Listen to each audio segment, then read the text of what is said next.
Hi everyone. Thank you all for coming, and thank you, Dr. Koish, for helping organize this. I'm Isabella Ricci, an undergraduate student majoring in physics, and I'm the VP academic of the McGill Student Society for Physics Students. Each year, MSPS organizes a new installment of the Nobel Prize series, where we invite a professor from the department to explain the work for which the award was given and talk about the field, this year highlighting complex physical systems. To explain what that entails, Sean Lovejoy will be discussing complex systems, the climate with a geocomplexity update. Dr. Lovejoy is a professor here at McGill, where he also completed his PhD after having completed his undergraduate and master's degree in theoretical physics at Trinity College, Cambridge. Winner of awards such as the Lewis Fry Richardson Medal from the European Geosciences Union, the author of Weather and Climate, Emergent Laws and Multifractal Cascades, and, more recently, Weather, Macroweather, and the Climate. He currently researches complex geosystems at McGill. With all that said, thank you, Dr. Lovejoy, for giving this talk today, and you may take the floor. Well, thank you. No, I have this one. I should be working. So I take it I can remove my mask? Yes, as long as you stay 2 meters away. As long as I don't get close to anybody. Okay. All right, so today I'm going to, it's good, maybe a bit schizophrenic, because there's going to be kind of two parts. The first part is really, what these guys were given the prize for, and then I'm going to try and give you a kind of an update for reasons that will be apparent. Now, what we have here is the three winners, but they actually separated the prize into two parts. Okay, so overall, this was the main citation of the Nobel Committee, so for groundbreaking contributions to our understanding of complex physical systems. But it was actually divided, the first half, essentially a statistical physicist, Giorgio Parisi, who is incredibly well known as, he's about, 70 odd years old, but he's won practically every single prize of significance in his domain, statistical physics, and now the Nobel. So he's touched on all kinds of things, and that was one of the kind of highlights of the Nobel Committee, that he had this very wide-ranging set of applications, although he's mostly well known for, I think, spin glasses, and probably at least some of you in the audience will know far more about his work than I do. I'm not going to talk very much about Parisi, although I will bring up one of the contributions he made, actually a fairly important one that the Nobel Committee didn't mention. But anyway, so I'll get back to Parisi, but I'm mostly going to focus on the other half of the prize, which was the climate physics side of the prize, right? So we'll see. The prize ended up being a bit of a shotgun marriage between these geoscientists and Parisi. The prize here, it's interesting, they were both born in 1931. So we have Syukoro Manabe, born in Japan, Klauss Hasselmann, born in Germany, but brought up in London, in England. His parents fled the Nazis. But then he went back after the war, so he's almost, in fact, complete career in Hamburg University in Germany. He got his degrees there, and he spent most of his career there. Also won a number of important medals. So they're both actually 90 years old.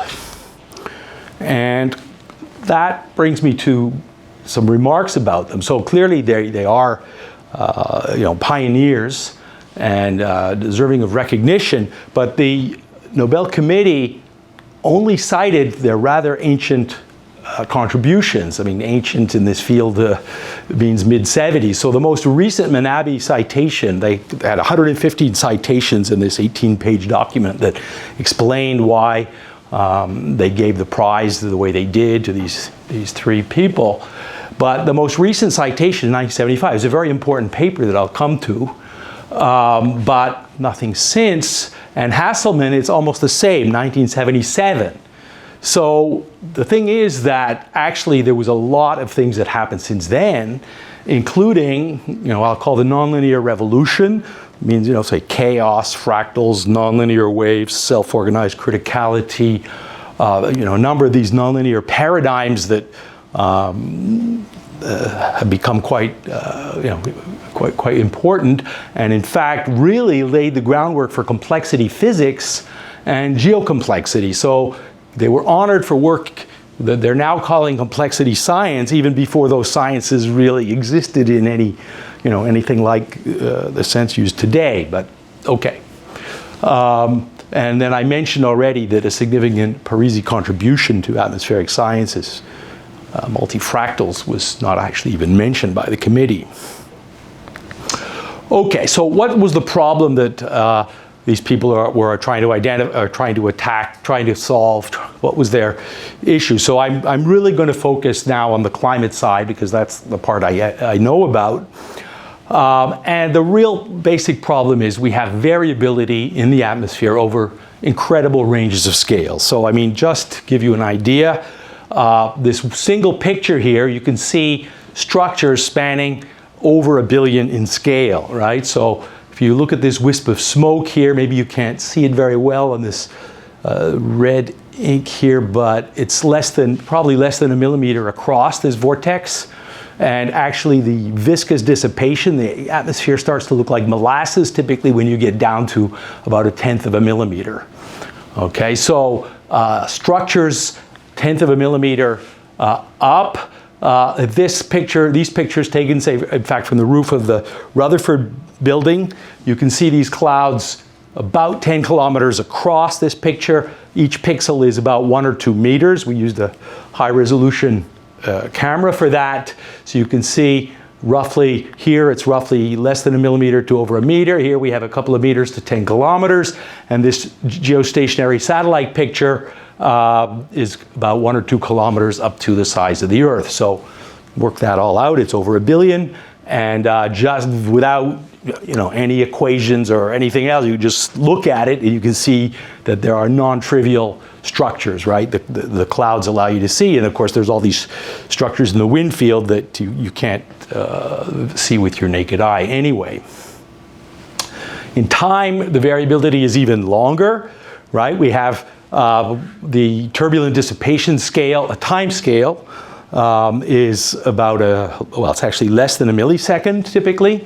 And the variability in the atmosphere goes right up to the age of the Earth, right? Billions of years. Here I've shown a fair bit of that actually by combining, this actually is the roof again of the physics department, but at 0.67 second resolution, there's 1,000 points across. Here I have Montreal at 1 hour, Montreal at 1 month. Then I go to paleo data. So each point here is 85 years. Each point here is 5,000 years. Each point here is a bit over 500,000 years. So you actually have the whole Phanerozoic eon, which is essentially, it's from the Cambrian biological revolution to today, 550 million years ago. So, so you can see there's variability over this whole range. So it's a huge range of scales, variability. So two approaches have evolved to try and understand this. And so you have a deterministic and you have a stochastic approach, right? So deterministic, probably everybody has a good idea about that. And a stochastic means random, statistical, right? So this is real data. This is, again, roof of the physics building. This is now 2 kilohertz, so every point is about half a millisecond. So you can see still huge variability. This is the wind speed, one of the components of the wind speed here. And the question is, what's the best way of trying to understand this? Is it to make a deterministic model or a stochastic model, or can both be used? And for example, this would be the type of model that Manabe developed. It would be numerical weather prediction models, GCMs, general circulation models. I'll come back to that soon. But this simulation here, actually, it's a Weierstrass function, if anybody knows what that is. was the first continuous but nowhere differentiable function. So it's in fact a fractal function, but it's perfectly deterministic. And so it could have been it's the same type of model as a GCM. And here we have, say, a stochastic approach. This one is made by purely just flipping coins, right, random numbers. So this is actually a multifractal simulation of turbulence, and this would be more of the Hasselmann approach. Okay, so it's kind of interesting that both of these strands of atmospheric science go back to 1922, really. I mean, maybe that's being a little bit pedantic, but this one guy, Fry Richardson here, and in 1922 he published this book called Weather Prediction by Numerical Process. And this is sort of the completely landmark book. He actually paid for it out of his own pocket, right? So he wasn't, in fact, really in the mainstream science, although later he became a member of the Royal Society anyway.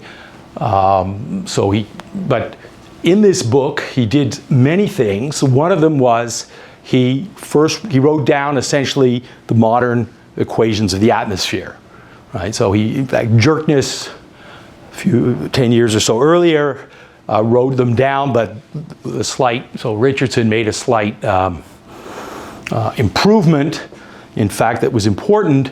So he essentially wrote down the modern equations for the first time. He also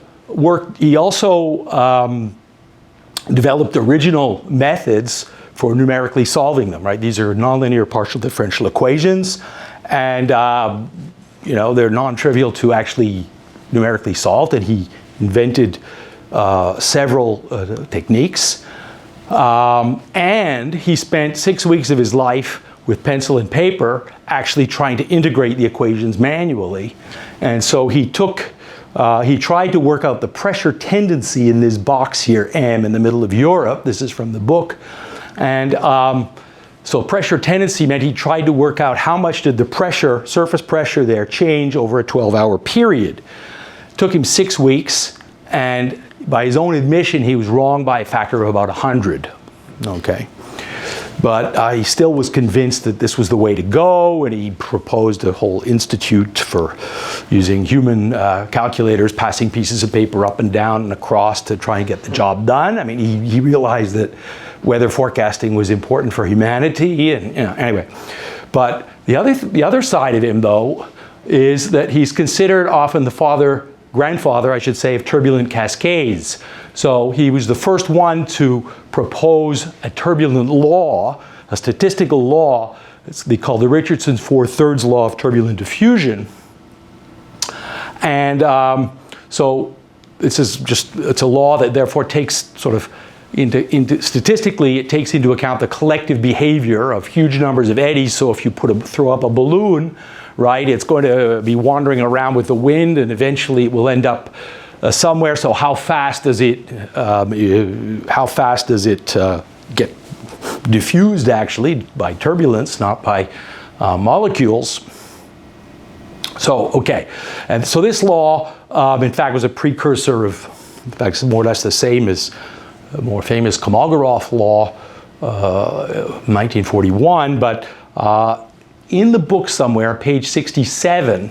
Buried away, there's this sort of poem that is become iconic in the turbulence community, and where he said, big worlds have little worlds that feed on their velocity, little worlds have smaller worlds, and so on to viscosity in the molecular sense. And actually this was a kind of a parody of a Swift poem about big fleas on the back of little fleas and things, but at the same time, it's considered to be, the basic idea of energy flux, some big vortex at large scales that then breaks up through nonlinearity to smaller vortices, but it transfers this energy flux, which actually has units of power per kilogram, to smaller and smaller scales. Okay, so and of course you could say that the development of numerical weather prediction in the 1970s or 60s and 70s basically vindicated this approach.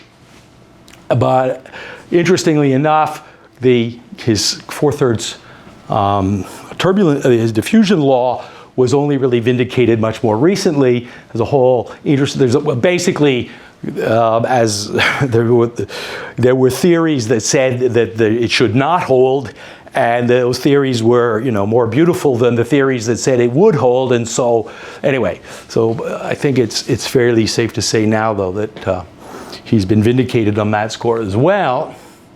Okay, so let's get to go back to the deterministic approach pioneered by Manabe.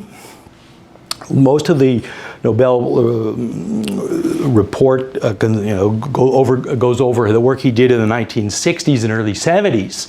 So the idea is you start from the equations. So I don't expect you to go and understand. Well, I mean, it's basically just nonlinear partial differential equations, but you don't have to try and understand the details. Essentially, you just have conservation of momentum, energy, matter, and the equation of state, right? So it's just simply you apply this to a continuum. So it's no statistical mechanics. It's thermodynamics and continuum mechanics. And the key thing is that you have this nonlinear term here, which is the wind speed grad wind, which means it's a nonlinear term, right? And it comes in a really fundamental way because the wind is essentially transporting itself, fundamentally nonlinear kind of process, and that's the real difficulty behind the whole thing. And if you compare that then to the dissipation term, the essentially viscosity term, the ratio is typically about 10 to the 12. So the nonlinearity is huge, right? So you try and linearize this, and of course many linearizations have been done, but you're not going to get anything very useful, certainly for weather prediction. So basically you're forced to go numerical. An important aspect when it comes to the other approach, the stochastic approach, is the symmetries in the equation, right? So physicists love symmetries. Symmetries are basically synonymous with conservation laws. And so it turns out that if you do an anisotropic blow up by a factor of lambda of the equations, so it's to take into account, so you go something bigger, but also squash. So this could be a kind of a coordinate transformation, but of the sizes, then the laws basically transform in a fairly simple way by the scale to some power. And so so there were isotropic, it was known since the 1950s that without gravity, the equations have nice isotropic scaling symmetries. But when you put in gravity, you get stratification, right? It's not surprising. And the stratification operates at all scales, so okay. So, right. Now, if you want to, though, do something with those equations, so because the nonlinearity is so strong, you basically are forced to go numerical. And when you go numerical, you have to discretize, right? You have to break up as a volume, the volume of the atmosphere into boxes, the horizontal, boxes in the vertical. So this is not quite state-of-the-art. The state-of-the-art models now would have, over 100, variable, maybe 120 levels in the vertical, and would be a couple of thousand, maybe 2,000 by 2,000 points around the Earth. But so it would look something like this. And the thing is that even with that, so we're talking maybe 50-kilometer resolution for a weather model, would be bigger for maybe 200 kilometers for a climate model. But even with that, you're still forced to go do a parametrization. In other words, you've got 100 million still in scale before you get down to where things really are smooth. So you have a box 50 kilometers or 100 kilometers across. There's a lot of stuff going on in there, right? Lots of structures and eddies, vortices, and rain, weather, etc. So you try to take that into account in some way, and those ways are usually not kind of very satisfactory theoretically speaking, and they lead to ultimately differences in models later on. So we'll see that when we're trying to project the climate to 2050 or 2100, that what the conventionally, the way of doing it is to take lots of the models, in fact 32 different models built by different teams in different countries, and they are all have slightly different elements such as the parameterizations. They start with the same equations, but the way they handle the smaller scales is not identical and ends up leading actually to big differences. And one of the big contributions of Manabe and Weatherald was the development of a convective adjustment parameterization. So it's important to be able to take into account the effects of radiation and also water condensation when a parcel of air rises in the atmosphere. Okay, so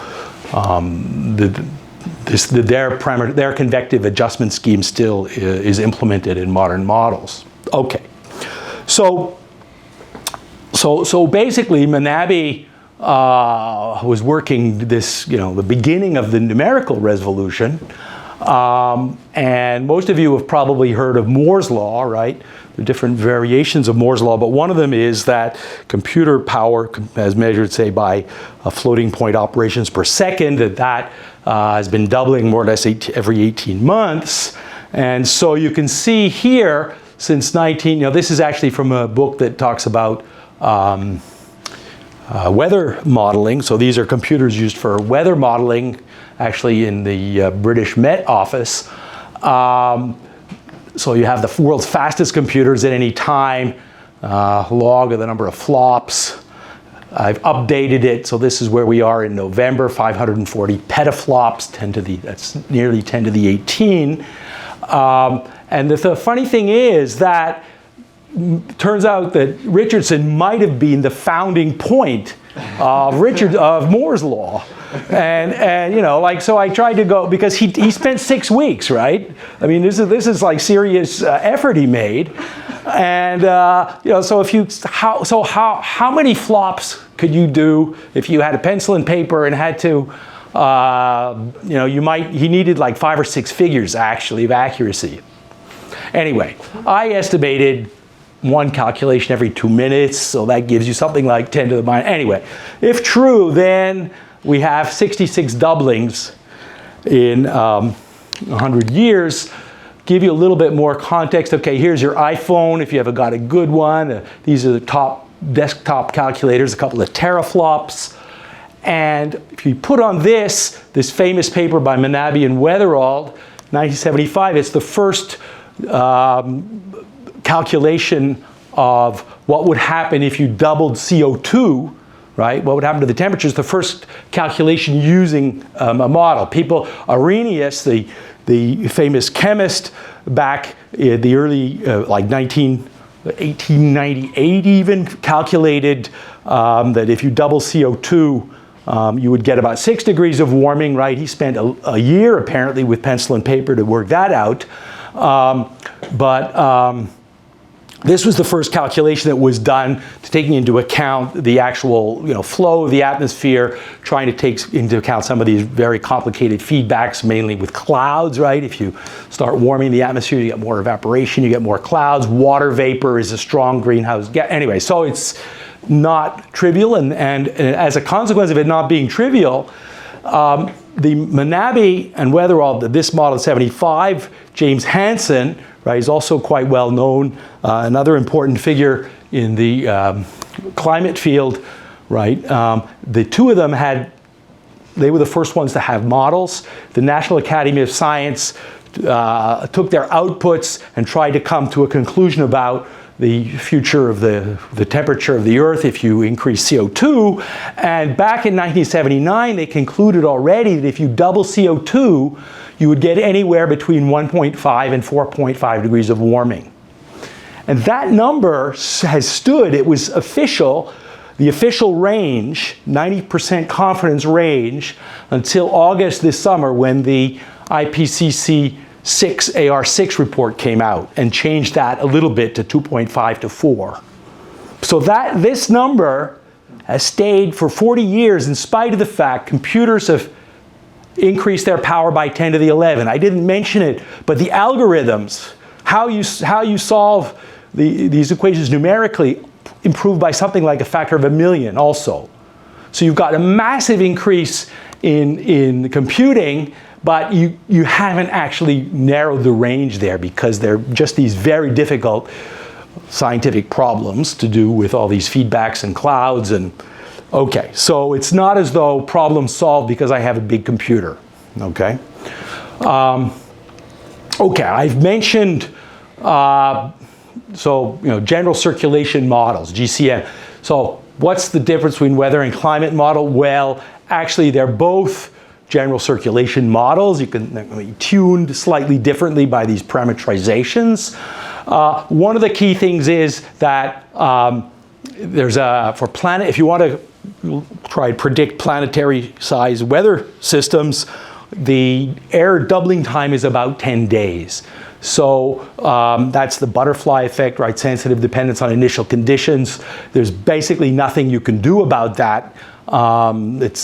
If you get even incredibly accurate data, you could, in principle, get 2 or 3 error doubling times of prediction, but it would be very hard to get a deterministic forecast better than that. So for all practical purposes, when you go beyond 10 days, the forecast, even of these essentially deterministic models, then becomes stochastic, random.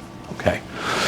So in fact, now they've done what they call ensemble forecast. They put actually random numbers into the subgrid as a kind of what they call a stochastic. So anyway, it's gotten very sophisticated, but essentially, even though the models are fundamentally deterministic, they end up being random when they go to these scales. And so the main difference then with a climate model is that you couple it with an ocean model. So up to 10 days, you could just say, okay, the ocean is just frozen there. It doesn't change. It doesn't move. It's much slower than the atmosphere. But when you go to monthly and seasonal, annual, and decadal predictions and projections, then you need to couple with the ocean model. Cryosphere, right? Ice. Carbon cycle, right? Because carbon is taken up by living organisms, and also then it's rejected also by living organisms. And also, of course, there's the anthropogenic contribution that has been increasing greatly over the last century. Okay, so because they couple to these other models, sometimes the overall result is called an Earth system model. Okay.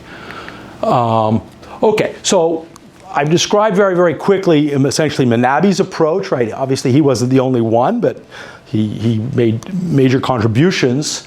What about the stochastic approach? So before I go to Haselman, what about the weather regime, right? So this is up to 10 days roughly, this error doubling time for planetary structures. And so I'm going to apologize right now to all the quantum people in the audience. Just this is supposed to be a sketch of classical, billiard ball model of molecules. And the point I'm trying to make is that in physics, we're used to a hierarchy of theories, right? So if I did this properly, I wouldn't be able to draw it properly, but this should be a quantum description here of, say, a box with a few molecules in it. But the point is that quantum mechanics, as far as we can tell, is perfectly valid. But if you wanted to, say, model a vortex, it wouldn't be wrong to use quantum mechanics, but you'd be crazy to try to do it, right? Because it's not only would it be very difficult, but it turns out that you would, an awful lot of the details of where all the molecules are, right, are just irrelevant, right? So if you want to, so it's not so much that using, say, statistical mechanics or classical mechanics or quantum mechanics is wrong. It's simply that you would be spending a huge effort on calculating things that are essentially irrelevant, because all you want to know here is really, say, the temperature at each point, the average, the velocity of over a region, maybe millimeters across or something.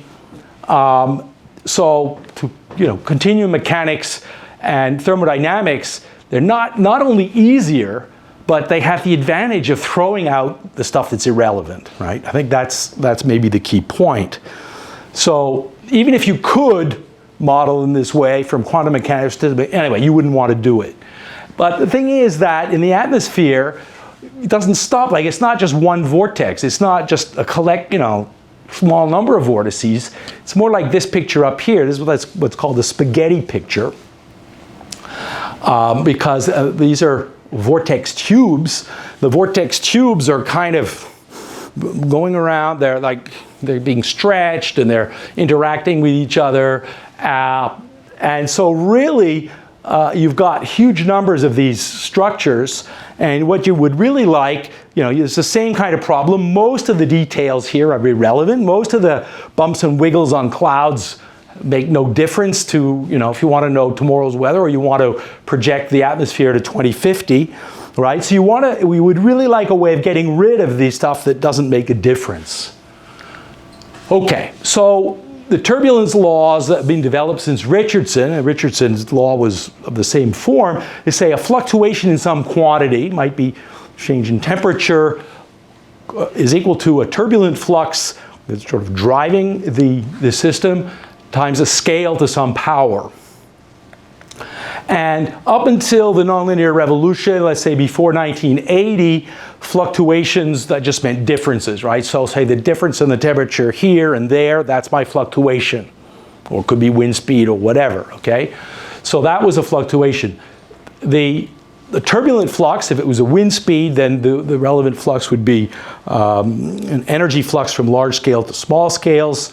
That would be more or less homogeneous. They considered a Gaussian process or just basically a constant in space, but homogeneous. And the notion of scale was isotropic. So they consider isotropic turbulence, same in all directions. The notion of scale itself, the same, the size, whether you measure the size up and down or across. It's used a regular distance, 1 meter, okay? But what you actually have to do is introduce an anisotropic scale function that takes into account ultimately the stratification. So that was one of the things that came out of the nonlinear revolution, if you like. You also have the turbulent flux itself is not at all homogeneous. You have these cascade processes that give you multifractals. I'll show you some consequences a bit later. And fluctuations, now there's a whole mathematics defining an infinite number of different types of fluctuations, essentially wavelets. So we've gone quite a way. Okay, so what did Hasselmann then contribute? He was looking at the relationship between the weather scales and the climate scales. Roughly, he separated them, well, he was using ocean data where he was separating them actually at a couple of months, but come back to that in a moment. So to understand where he's coming from, we have to go back in time to the mid-70s. So at that time, what was what did we know about atmospheric variability? And I've reproduced here what is still actually kind of an iconic plot by this guy Murray Mitchell. Right, and this plot actually is still cited and reproduced. Like it's one of these things that is, it's sort of the idea is so beautiful that it can't be killed even if it's not actually very good. But so I'll give you my criticism in a moment. But what was it? The idea. So here you go from 1 hour to actually the age of the planet.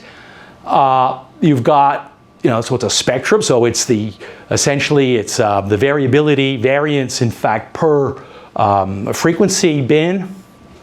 And so, you have one day, you have a big diurnal variation, right? So it's a big spike here. You have a big annual spike. You've got fairly big spikes, say, corresponding to the ice ages every 100,000 years.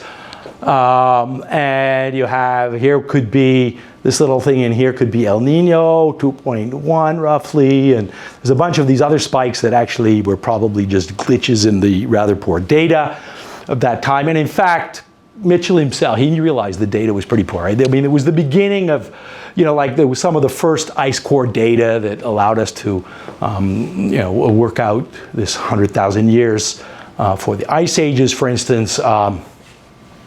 So there was some paleo data, but nothing like what we have today. Even the instrumental data was pretty poor then. So he said this was an educated guess, and the idea was that you had all of these quasi-oscillatory processes, right? So if you have a spike in the energy domain, then that means in the Fourier, is basically Fourier domain, then you have something periodic, quasi-periodic, and then he considered that everything else was kind of a white noise background. So white noise would be perfectly flat. Okay, this is a log-log plot though. Okay, so Haselman, this was a figure from a paper, the most recently cited paper basically by the Nobel Committee, and they actually reproduced this figure in their report. That is actually for sea surface temperatures, and it fits in and around here from 1 month to about 10 years. So you can see it's got a pretty big, this is the confidence interval that was from the original paper, so it's pretty big. But the thing is, it looks like you could try and fit this into essentially -2 slope, so that would correspond to Brownian motion if this was more or less a Gaussian process, and then flat, which is white noise, okay? Again, if this was Gaussian. So that was basically Hasselmann's interpretation here. So he was thinking, in fact, so his idea was that just as molecules drive particles in Brownian motion, right? So you have molecules hitting bits of dust and pushing them around the way Brown discovered them in 1828. He said, the weather is the noise that drives the climate. So that was this nice picture. And he actually tried to justify that with dynamical systems theory. But at least for the global temperature equation, you can get exactly the same result using the idea of energy balance, Earth's energy balance radiation with outer space. And so this is also from the Nobel Committee. They produced this. So the idea is you get this this is just an ordinary first order differential equation. X is then the temperature anomaly actually with respect to some long-term average. And the only thing that one or two of you, probably most of you have already seen this, but this is a white noise in here. So actually the solution to this is it's actually Ornstein-Uhlenbeck process. Okay, it's over damped because of the sign, I guess, lambda. So the lambda is a kind of a climate sensitivity parameter. It's actually called a climate feedback parameter a lot of the time. Anyway, it tells you if you, for every watt per square meter that you increase in energy coming into the Earth, how much does the temperature change essentially? So that's what this lambda parameter does. Okay, so, and you can easily work out the spectrum, take the Fourier transform and then the modulus squared, and you end up with this kind of thing here, and it gives you essentially flat when the frequencies are lower than this lambda value, this lambda parameter, and it gives you essentially, so this would reproduce then the interpretation of Hasselmann's plot. Okay, so that was roughly, that was the Nobel Committee's report, and that's where things were basically in the mid-70s. But what has happened since then? So, first of all, let's go back then to Mitchell.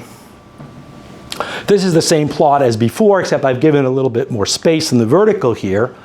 So remember, log-log plot, the variability per frequency, and, well, not actually that great when you put modern data on there, right? So this is actually instrumental data here for globally average temperature. This would be for regional temperature, say. This is all paleo data going back 500 million years, but he was wrong by a bit. He was wrong actually by a factor of 10 to the 15, okay? So that's an astronomical factor, and that was really only discovered a couple of years ago. And so you say, how is that possible? How is that possible that we missed a big factor like that? Ultimately, it's not because there's something wrong with spectra. nothing at all wrong with spectra. The problem is the interpretation isn't actually that trivial, right? What do these units mean? This here is degrees K squared years. So a lot of the time people publish plots with temperature spectra and they didn't even bother putting units on the axis because they didn't really know how to interpret it anyway. So you had, people looking at small ranges of scales, and you publish this thing over paleo data, this thing at, daily data, et cetera, and they didn't actually try to put them all together into see the bigger picture. So it turns out that if Mitchell had been right, if you took consecutive 1 million year averages of the Earth's temperature, the difference between them would be microkelvins. Right? So if somebody said that's just a consequence of Mitchell, nobody actually realized that was how, because people said, that's crazy, like dinosaurs were living in a period that was more than a few microkelvins different than ours, right? Our temperature. So, anyway.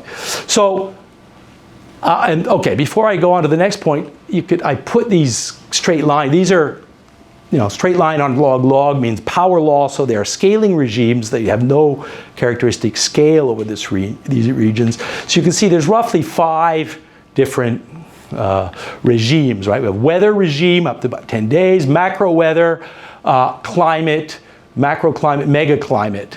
And you may notice macro weather may not be a familiar thing, but actually you really need a third. It's not, to go weather to climate the way people still do actually is pretty problematic and really is based on a kind of a theoretical preconception rather than on an empirical analysis of the data. So, okay, we could discuss that. Can I ask a question? Yes, sure. Before you go on? So are these data numerical simulations? No. These are all empirical. Okay, so to get a billion-year interval and then to get many of them to get good statistics could be a problem. Right. Well, okay. So Mitchell guessed. Yeah. Okay. This actually, you're right. This is 500 million years. That's more or less real paleo data, and yes, it's so the spectrum is pretty noisy. Yeah. 1 or 2 instances. Well, yeah, one instance of that length, absolutely. Actually, this part of the curve here has 14,000 data points that go into it, in fact. Okay. But you're totally right, there's only one period that long. Yeah. So anyway, I'm really only going to worry about this part here. So what goes on there is up in the air to a large extent, but we're getting better and better data. And okay, anyway. So what you have to do is you have to put poor old Mitchell on his head in the sense that almost all of the variability is in what he thought was an uninteresting background, right? So if you actually work out the integral of the total, so you integrate the variance over the frequency range, almost all of the contributions come from this background and not the spikes. And the spikes are still the things that most of the community thinks is important. Okay, so to see that better and to get around this thing, how come we didn't notice this 1 microkelvin or 10 actually microkelvin variation from 1 million years to the next? What you can do is you can use essentially the same data but look at it in real space using a thing I'm calling fluctuation analysis, but basically it's based on Haar wavelets. And it's actually very, very simple. So there's a Haar fluctuation. So I said a fluctuation in the temperature, the simple one is a difference, the temperature here minus the temperature there.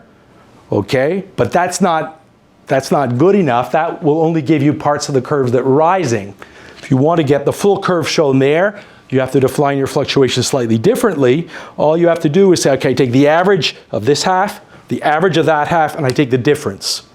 And that allows you to get these descending parts, and then you can more clearly see. So now you can read off these numbers. So at roughly 10 days, the end of the weather regime, you have typically plus or minus 5 degrees, so total 10 degrees change in temperature. And the ice ages, plus or minus 3 degrees, typically going in and out, etc. So, and dinosaurs, I guess, are going to come in here. Probably plus or minus 2 or 3. Okay. Oh, and so these turning points have significance that I won't have time to get into, including the things are not quite the same before the anthropogenic and after the anthropogenic epoch. Okay, so let's go back to Hasselmann. So I showed you this picture before. So this was his, whoops, what am I doing here? Okay. So this is Hasselmann's picture with his interpretation, essentially Brownian motion and white noise. But if you put modern data, so this is just still data, right? You go farther, but also you have much smaller errors. And, okay, excuse me. You can see that it's different in two areas. First of all, the high frequencies, actually it's not -2. It doesn't seem to be very different, -5/3 roughly. But -5/3 is a turbulence spectrum, whereas -2 is white noise, and there's a vast difference qualitatively speaking, right? The turbulence, in fact, this comes out of actually Richardson's 4/3 law. So that means that this is taking into account structures interacting over huge ranges of scales, whereas white noise is basically essentially independent kind of structures. But the other thing is that the low frequencies are not quite flat. And actually, if you compare this to modern GCMs, so this would be 11 GCMs here actually, so different 11 groups in different countries, etc. They get this slope slightly different. So remember, white noise is flat. So it's okay, well, that's not too big a deal, right? Well, the thing is, it's not too big a deal quantitatively, but qualitatively, it makes a massive difference. That's the thing. So if you think about it, a flat means white noise. White noise, flip coins. If the coins are honest, I can't, I have billions of past coin tosses, but I can't use that information to predict the next one, right? If the coin is honest. So that's what Hasselmann's model implies. Turns out that if the slope was -1, so called a 1/f noise, then actually that's infinitely predictable. So of course, to have an infinitely predictability, I would need an infinite amount of data in the past. So in practice, it wouldn't be infinitely predictable.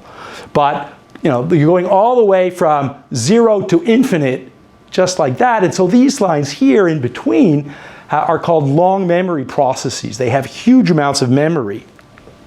And you can use that memory to treat, let's say, monthly and seasonal and annual prediction of temperature as a past value problem, right? So you're used to GCMs as or in physics, often we have what are called initial value problems, right? You state what goes on at t = 0, and then you integrate the equations to find out what happens at a later time. But here, the memory is so big that really you should use data from the past. And if you can use 100 years long data, so much the better. And you can then use that information to get you the best forecast. So actually, this thing called stochastic gives you, at the moment, it still gives you about the best monthly and seasonal temperature forecasts. It's slightly better than the CanSIPs, which is the Canadian GCM-based system. So this is work with my student Lennon Del Rio Amador. Okay, so what about the theory? So, yeah, 5 minutes? Okay, I'm actually nearly done. So the theory, basically you could start, to get Hasselmann's equation, you could start with fixed laws. This is just the classical heat equation, partial differential equation, the temperature with the wind, etc. So, okay. You could approximate the boundary conditions of radiation coming in and then black body radiation being emitted by the Earth. So you have a radiative imbalance at any moment. And that the equator gets more radiation on average than, say, Montreal, right? So that imbalance, you could just move, say it is advected away or diffused away from the equator. That will give you a Hasselmann model. Turns out that that's actually not a good approximation, that if you use the correct radiative conductive boundary condition, that say some of that imbalance in radiation is conducted into the surface. Some of it raises the temperature a bit and then increases the black body radiation going to outer space. When you do that, you get this thing called the half order. So the order here is not an integer, and it's actually a completely classical consequence of of this very classical equation. And so what does that half-order derivative means? It's actually a convolution. Of course, in Fourier space, it's simple, right? Fourier, you just power law filter, as usual, once you solve an equation with Fourier analysis, right? So it's very simple in Fourier space. In real space, it's this convolution with a power law. So that's the long memory process right there. And that means that the energy stored, so you have an imbalance in radiation, and some of that energy is stored into the subsurface, could be the ocean, could be inside the Earth, and that energy can then come back out a long time later. Okay, so and you can generalize that quite easily. So we get a different H here, and it turns out empirically that's about 0.38. Okay. So you can use that then to make climate projections. So this is just for the global temperature. These are the numbers you get. So this is my student Roman Prochik. And actually this work is in galley-proof stage as I speak, right, from his master's thesis. So he finds that the sensitivity here is about 2 degrees C per CO2 doubling. Remember that should be compared, so it's compatible with this 1.5 to 4.5 degree value. Here are some scenarios for the future of the Earth.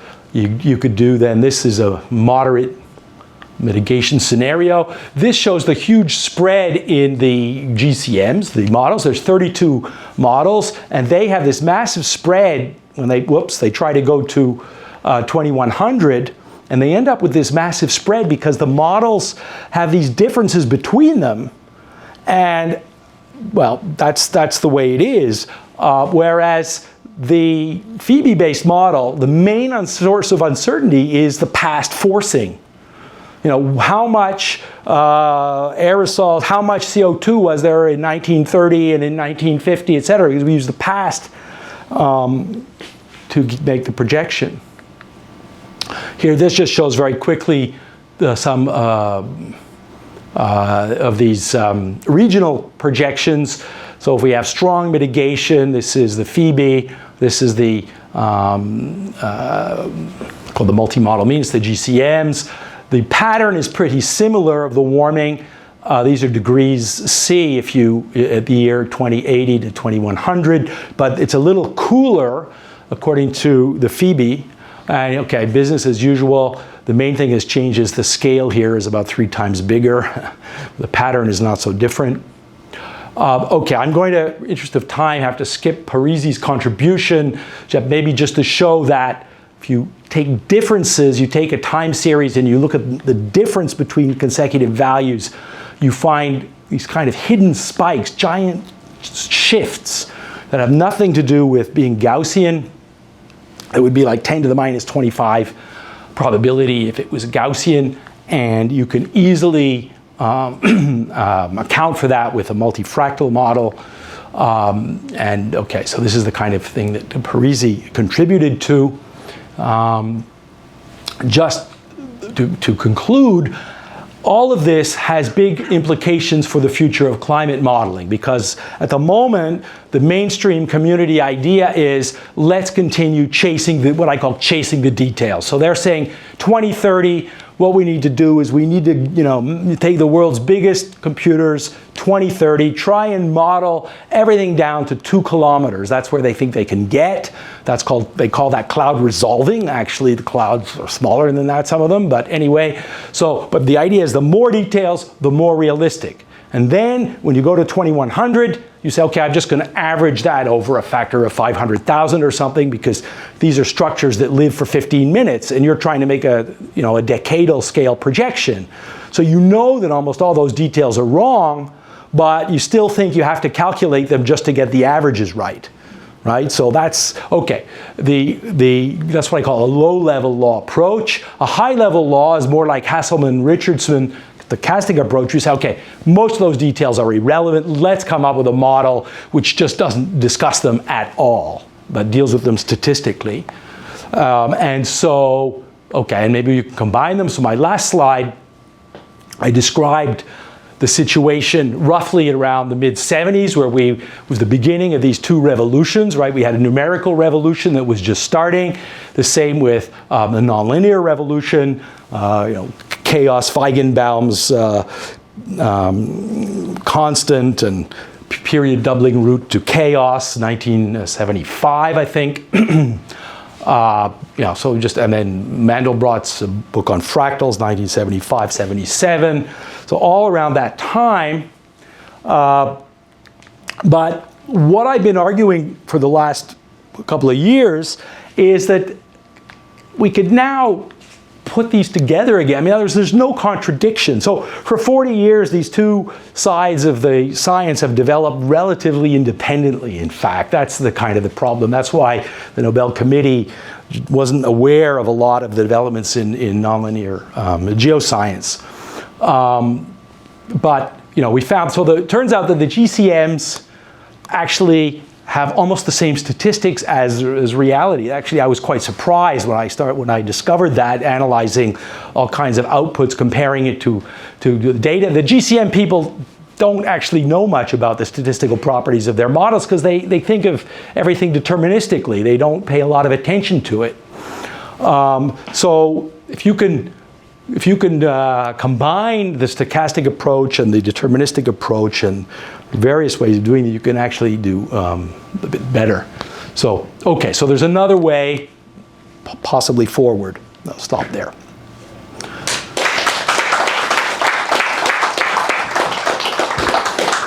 Thank you very much. Very interesting. So for technical reasons, I'm going to handle the questions just because I can run around with the microphone. This is, however, an MSPS event, so I would encourage all the undergrads in the audience to ask questions if you're interested. If you have a question that you want to ask, please raise your hand. I'll come around. And in the meantime, maybe I'll ask one or two questions of my own. So one thing I was curious about is the fact that you did a lot of analysis with power spectra that essentially assume a stationary process, or at least they marginalize over, some time translation, right? So, but in principle, you could imagine doing a two-dimensional, two-frequency analysis that could account for the fact that the climate has cycles, so there might not be time translation on some scale. Is there any advantage to doing that kind of analysis instead? Well,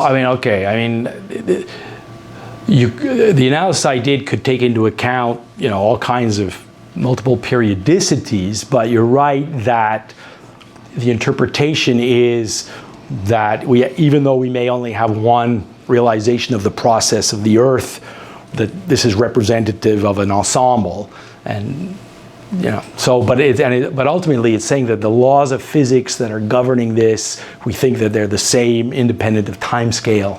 Yeah, and maybe epoch as well. What I'm thinking of is, even members of the ensemble would have the same start time for the Earth. Mm-hmm. Whenever the climate cycles started would be the same zero of time. Mm-hmm, mm-hmm. And then you could have some periodicity in every member of the ensemble that might show up if you were to consider that possibility.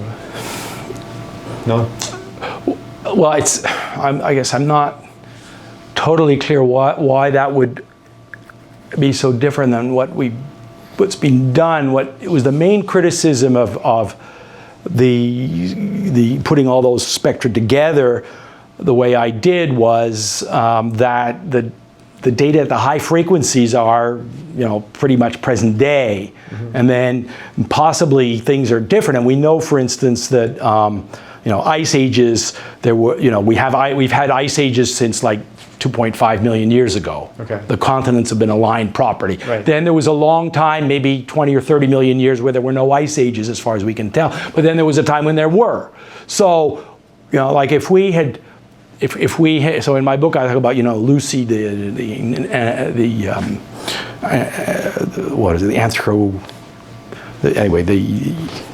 primitive human hominid called Lucy, who was discovered, she was like 3 million years ago. If she had done that graph, she wouldn't have had any of the high frequencies to do with ice ages. Right. So she would have got, presumably, a different picture, for part of that at least. On the other hand, a lot of it has to do with, say, turbulence. So it's kind of pretty universal, and I didn't have time to go into this, but we verified a certain amount of those statistics up to scales of about 5 years, admittedly, but on Mars. Mm-hmm. So it turns out Mars actually is almost the same statistics for all kinds of things, pressure fluctuations, temperature, wind. It's very close to Earth, which is what you expect because turbulence is a very fundamental process. Mm-hmm. So I don't know if I can answer your question better than that. Okay. Okay, so just a question. The work was done many years ago, or the work that's been noted in the Nobel by the Nobel Committee. So why now? Do you think this is a shift in public opinion, political, and are you optimistic about it? Well, I think you're right that it was so clearly a kind of a shotgun marriage between the very famous but mainstream physics of Parisi and these climate scientists. This is the first time that the climate scientists have been honored at all. We had Arrhenius, who I mentioned, actually did play a big role. He spent a whole year of his life doing these calculations of what would happen if you double CO2. But he did get a Nobel Prize, but it had nothing to do with that, right? It was it was electrochemistry, I believe, if I got it right. Anyway, he was a chemist. So I think this was the first, somebody, maybe Dave could correct me if I think this is the first prize that is at all close to anything climate. And in fact, even geo, I'm not sure that we're solid Earth geoscientists that have got a Nobel Physics Prize, and there's a Crawford Prize, which is $100,000. It's a big amount of money, and it goes to every 3 years to geophysics. And Manabe won that prize a few years ago, actually. But so probably this was bowing to politics, but it wouldn't be the first time Nobel committees have done that. So, but that doesn't mean they're not worthy. What was frustrating to me was simply that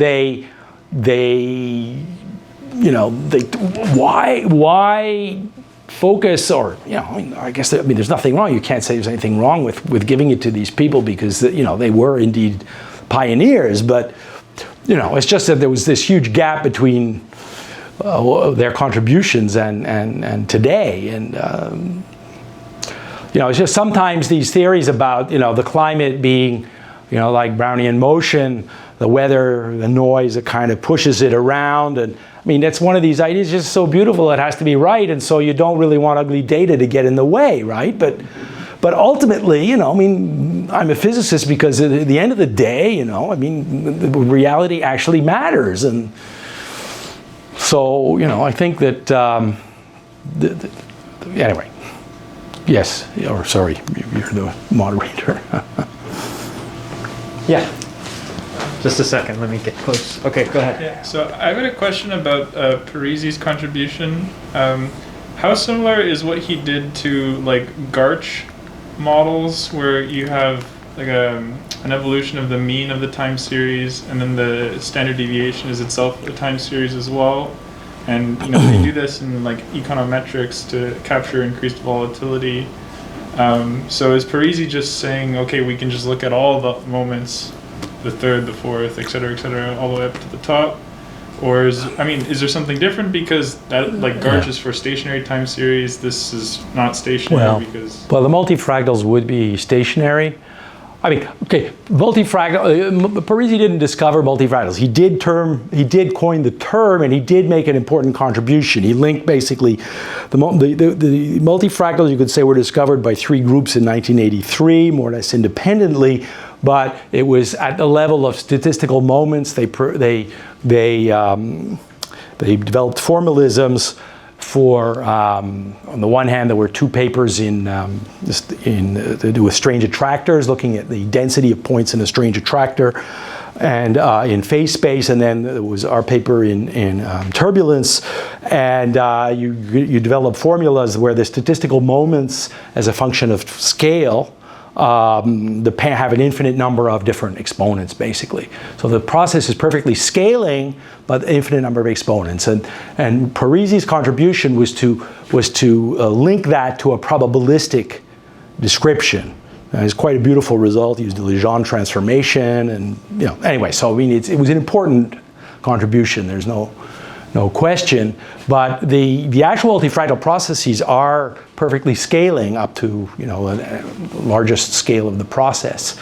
Whereas the Garch models, there are different parameters that you control clustering at different scales, if I'm not mistaken.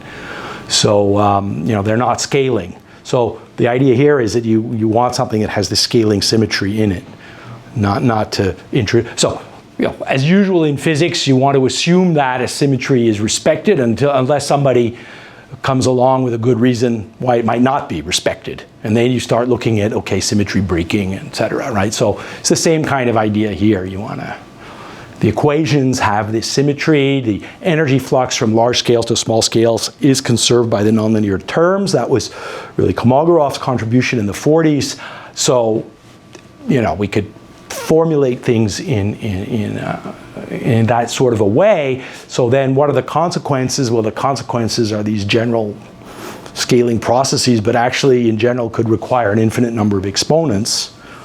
So then there's this whole question about, as usual, universality classes, which could reduce that to, say, 3. In fact, 3. Anyway, so could go on and on, but those are important. As you can see, these huge spikes are transitions, intermittency. So the only process that's at all close to Gaussian is this macro weather in time, which actually means so that has to do, say, with monthly seasonal type variability or interannual. This has got maybe 30 or 40 years of variability here, but so it turns out that that's very handy because Gaussian statistics are much easier to deal with. But Okay, well, let's thank Professor Lovejoy again for a very nice talk. And thanks very much to MSPS for bringing us this series. I look forward to next year's edition.